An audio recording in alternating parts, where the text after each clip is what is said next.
Hello everyone, welcome back to another Train Sim World 6 video. Today we are going through the May 2026 roadmap, and we have some incredible news! And I'm not joking, like, this might be... There is an announcement in here which I've been waiting for years. Years! And, yeah, anyway, let's just get into it. Skip the TLDR. Great British Railways Class 802. Ugh! What a terrible add-on. I've already made a video ranting about it. It's the one before this one, so go have a look at that. Just skip. West Coast Mainline Trent Valley by All Aboard Simulations, nothing new there. Cargo Line Volume 6 from Skyhook Games, but it's going to feature German content. A cargo line for German content. Incredible.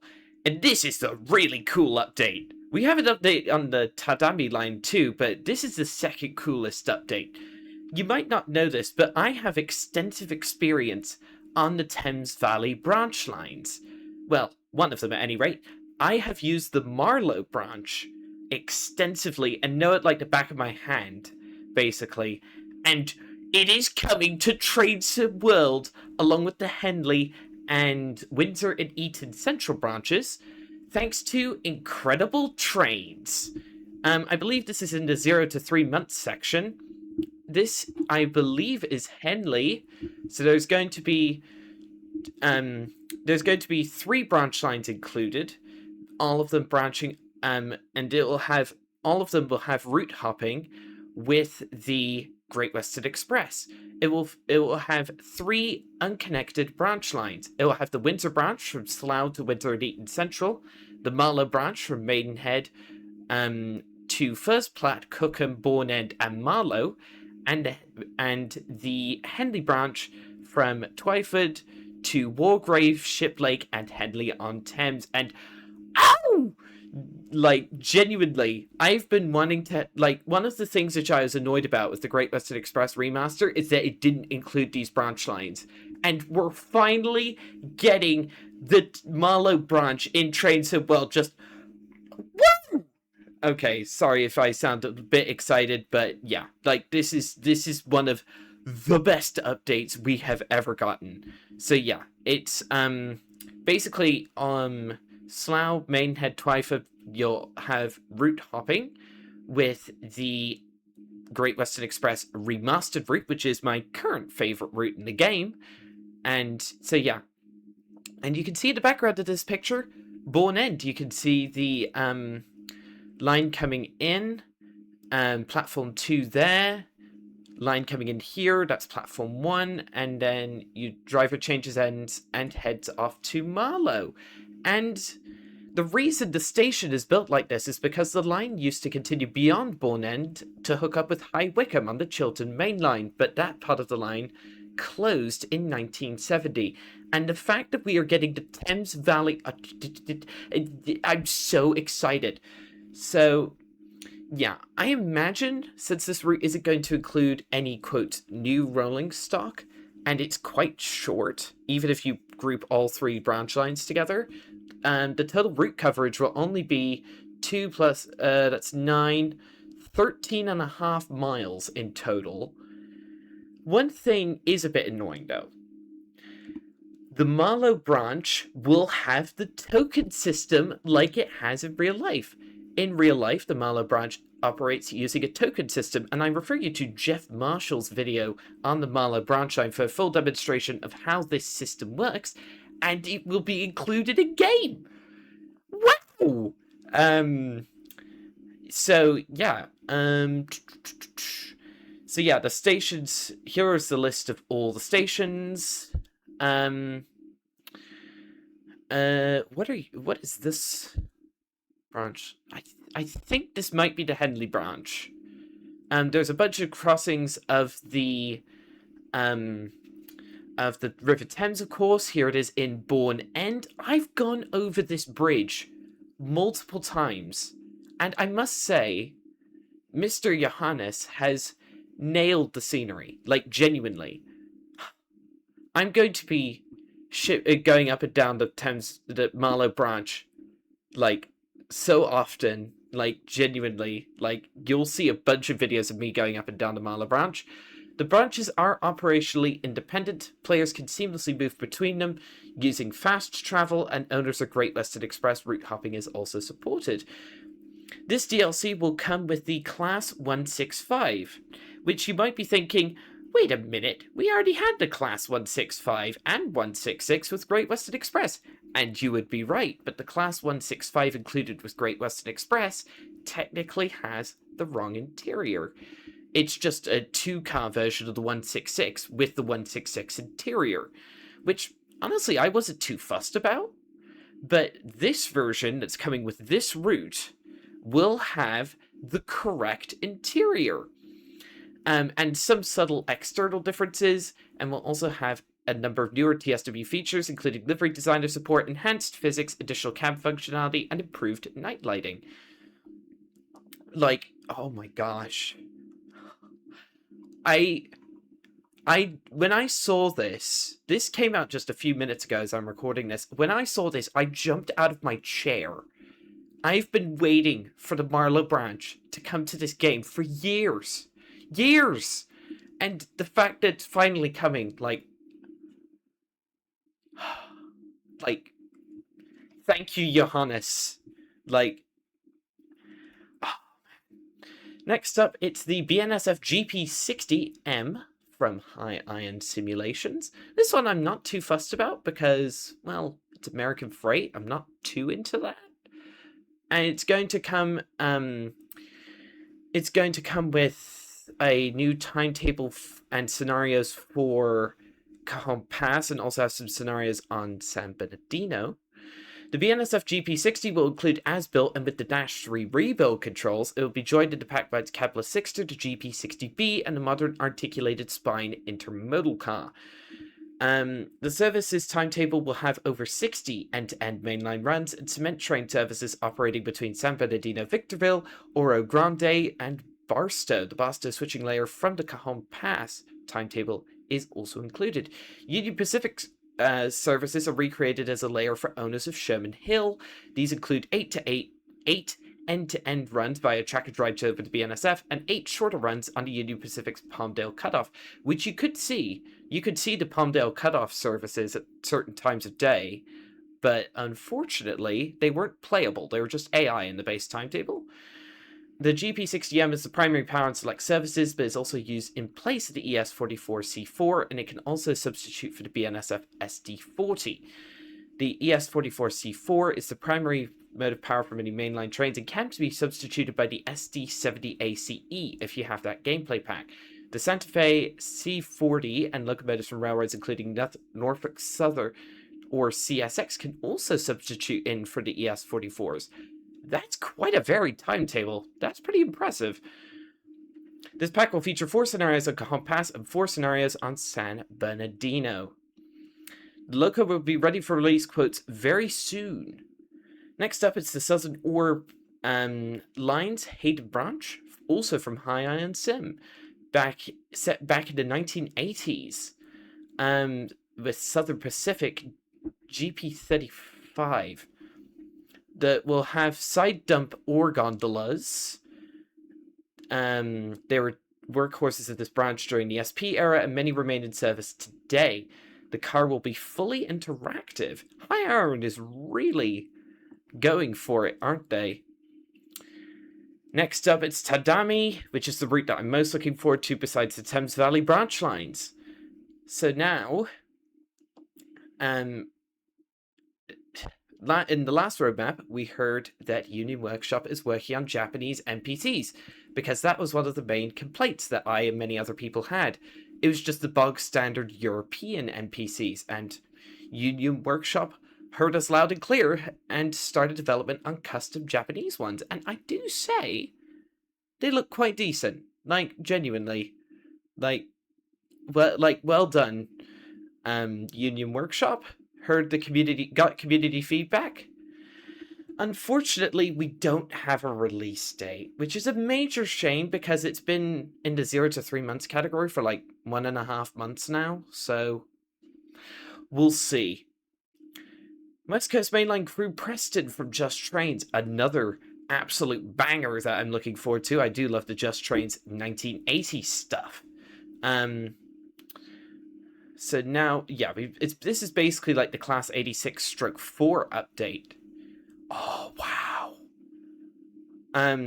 So this update covers the Class 86/4 and Mark 1 RBR and Mark 2D and Mark 2E. Mark 2Es are new. I thought we were just getting Mark 2Ds. Very nice.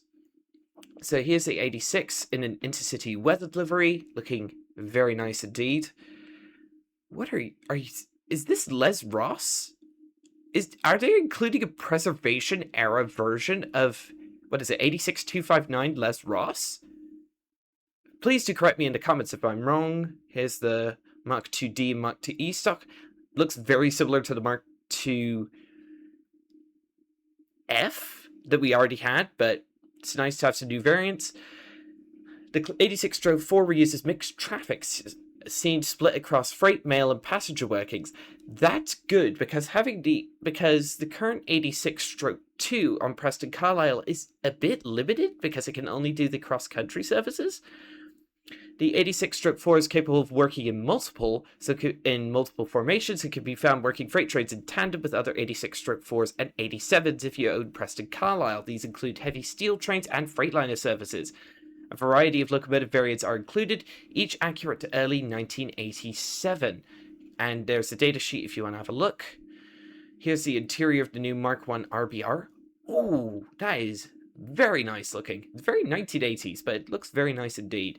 Now we've also got the new compartmentalized Mark 2s. Further beyond Mark 1 and Mark 2, rolling stock will be included. This includes a Mark 1 NEA, Mark 1 RBR, Mark 2 ETSO, and Mark 2D BFK and FK. That's a lot of different variants, to be fair. And think of the layering potential with all the stock that we already have. This is going to be a very varied rail scene if you have the layers. But even without the layers, it's going to be a very rail scene. A fully stocked buffet counter in the Mark 1 RBR. If you own Preston Carlisle in Class 86, you'll find widely varied contests, each one aligned to its real-life counterpart from the 1986 and 7 timetable. Another buffet coach, very nice. Next up, it's another Just Trains British Rail era banger, Carlisle Whitehaven Cumbrian Coast. We finally get some non-grayscale looks at the Class 104. What a beauty. Do like that blue and grey livery. So this is the Dalston station area, and a further view of the deep valley between Maryport and Aspatria. What continue? Oh, it's not a 104, it's a 108. Have I been calling it the 104 this whole time? I probably have. I do apologize. It's obviously quite early work in progress, of course. And this will probably be released well after Crew to Preston, but holy moly. Like, this looks amazing. Already. Next up, it's Neckartalbahn, the first German steam route from Train Sim Germany. Well, first German steam route in the game, and the first steamer in the game for years at this point. Fixed a couple of issues affecting steam at a broad level. First things we fixed was related to the debug firing mode. This mode is used most notably on Flying Scotsman and 4F and automatically adds water to the boiler to maintain a constant level. This wasn't drawing water from the tender at the correct rate, giving the impression it wasn't using water at all. This, as it turned out, was a unit conversion error, causing water to be drawn from the tender 1,000 times too slowly. What? So, let me get this straight. Dovetail Games made 4 separate steam locomotives, and the water is drawn from the tender 1,000 times too slowly on all 4, and they never bothered to fix it. That is insane. We also fixed a bug where the automatic fireman couldn't operate the ejector controls. This is necessary because we moved away from the debug firing mode onto BR23. Next issue we attended was the lack of AI chuffing. This confused us for a while as we found that it would actually randomly work at times, most notably when running light engine. This we had hoped would be applied automatically to past stock. Unfortunately, the fix requires a blueprint change on past stock to get it to work. Ah, that's a shame. So the past locomotives aren't going to get affected. That's annoying. Focusing more on the BR-23 itself, we created a modified Firebox Simulgraph node to allow us to adjust behavior without massively affecting past content. The Firebox mode we currently have in TSW generates too much steam at lower boiler outputs, and it takes hours for the fire to heat up or cool down, giving the user no way to shut it up. Oh, wow. That's a lot of numbers. On the old setup, for example, on the 4F, if the fire is at its hottest, the boiler would generate around 19,000 pounds of steam per hour. If the driver shut it off at that instant, shut the damper and closed the firebox door, the steam generated would fall to 5,842 pounds per hour, or around 31% of its output. Over the course of around an hour, the temperature would start to drop, and with it the boiler's output, but at the minimum, the steam generation would still only drop to 3,329 pounds at its lowest, or around 17.5% output. Considering the auxiliaries use maybe around 800 pounds of steam per hour, this is why the safety valves on those engines blow nearly constantly. How the generation and coal burn rate affected steam generation was also a bit odd. The coal burn rate barely changes, and the lowest it could ever go is around 55% of maximum, while the temperature had very little effect on generation, as shown below. Oh my gosh. How did Dovetail get it this wrong? This being with the damper and firebox doors opened, we've changed it so that steam generation can get considerably lower, while the coal burn rate is also more dynamic under the same circumstances with those changes. Yeah, that's much more... Nope, sorry, just dropped something. That's much more consistent. The rate the temperature changes is also greater. Previously, it would take nearly an hour for the temperature to change from maximum to nearly minimum. Now it takes a couple of minutes. Both combined allow you to have a greater degree of control on the boiler's output while being more responsive to inputs. In the near future, we will be adding further changes impacting steam generation from mishandling such as too thick of a fire or poor combustion. Finally, we are looking at some injector changes to improve their behavior as we are using them this time. Additionally, we need to add support for feed water heaters, which the BR-23 and a lot of German locomotives are fitted with. Overall, we hope these changes should address a lot of the feedback with previous content, especially the steam generation, lack of AI chuffs. We are, of course, open to more changes should time permit. We have started to do sound museums at the museum in Darmstadt. Their BR-23 number 042 has actually operated on the Neckartalbahn, so it's the perfect machine to record. Thank you for all the lovely people that are helping us. And I just want to note, it's number 42. Any Douglas Adams fans should instantly get that number as the answer to life, the universe, and everything. But if you don't get that reference... Anyway... Back to Incredible Trains. Work on the Richmond extension for Mild May is progressing well, with steady advances across scenery, operations, and rolling stock. Further development updates. Along the route, the line crosses the Great Western Main Line, where players will encounter AI traffic, including Class 345 Elizabeth Line services and GWR Class 802s. The route also intersects with the London Underground at several points, bringing additional atmospheres through passing AI tube services. 5 stations will be introduced: Acton Central, South Acton, Gunnersbury, Kew Guns, and Richmond. A standout operational feature of the extension is the traction power changeover at Acton Central, transitioning from 25 kilovolt AC overhead line equipment to 750 volt DC third rail, adding an extra layer of realism to operations. For players who own both the Class 484 or Island Line 2022 and Great Western Express, a reskin version of the Class 484 representing District Line stock will be available to drive between Richmond and Gunnersbury. Timetable work has also seen significant updates. The recently released Class 90. Oh boy. The spectre rises from the darkness, here to curse the world of Trains and World once more. Anyway, the Class 90 is now fully integrated as a substitute across all freight services, which is good because the Class 90 only has like 10 services in its timetable on West Coast Mainline South. Passenger operations are also being expanded, with one full diagram on the Richmond timetable now operated by the Class 710 for the Gospel Oak to Barking line. Rolling stock improvements continue as well. The Class 378 passenger interior has been upgraded with greater detail to better match the real unit, and cab night lighting has been enhanced for improved realism during evening and night operations.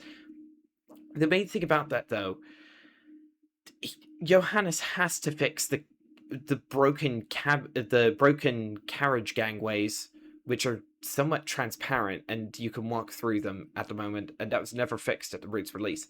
Next up, the incredibly boring Rhein-Neosbahn from Foles World. Wait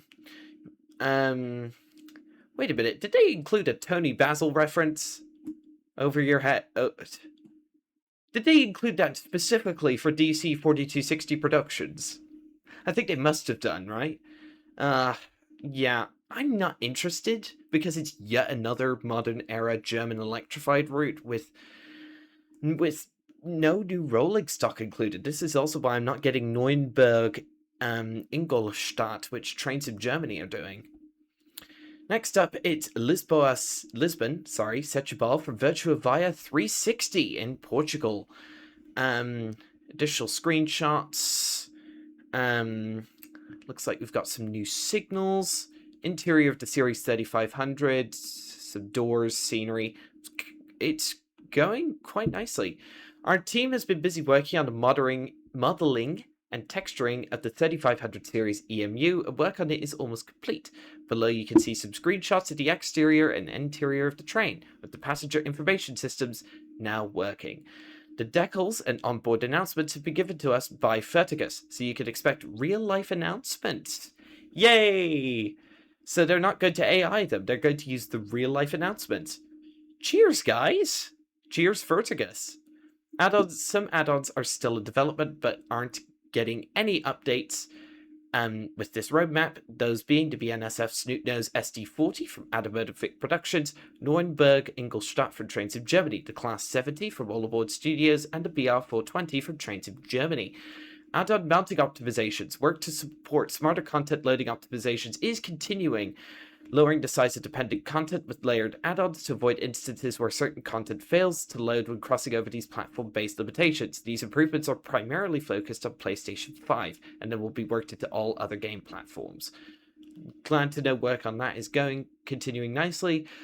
Blurred textures, our work is still ongoing to understand and build processes that ensure Trains World releases all run at the high visual quality you expect, and recent releases have proven that our current project progress is showing positive results. Status, we're working with key developers and third-party specialists to help build documentation and guides to support the entire development program and ensure all our content is optimized. That's also good. Glad to hear that that issue is being actively worked on. 2 Trains World updates since the last roadmap. The April 16th update, a small update improving a range of fixes for GWE and East Coast Way. And then on April 27th, substantial update with a range of improvements, including a Medway Valley PS5 audio hotfix and updates to Riviera, the Class 220 Cargo Line Volume 5, GWE, East Coast Way, East Coast Mainline, and Deutsche Bahn 147. We've also got our next major core updates planned for the end of May, which should bring a range of core changes, fixes, and improvements to add-ons. There's also a update today, May 5th, 2026. The full changelog. Great Western Express should now show the correct duration for the services in the 2017 timetable. On the Riviera, fixed running on fumes scenario asking the players to take out the fuel cap on the wrong side of the train, which is a bug in PC only for some reason. Please allow for up to 24 hours. I've already been able to update. And then we've got mastery challenges, a couple of actually pretty nice screenshots. I like this one on the Feldsischer Ludwigsbahn. Matt asked around for pictures of people's custom setups, and oh my goodness. Oh, that looks awesome. And it has working, like, analog dials. Cheers. Ooh. Yeah, that looks very nice. Wait, Connor, this guy, Connor, set up a GSMR with that goes off the game's API and it works with the Medway class 375. That is so cool.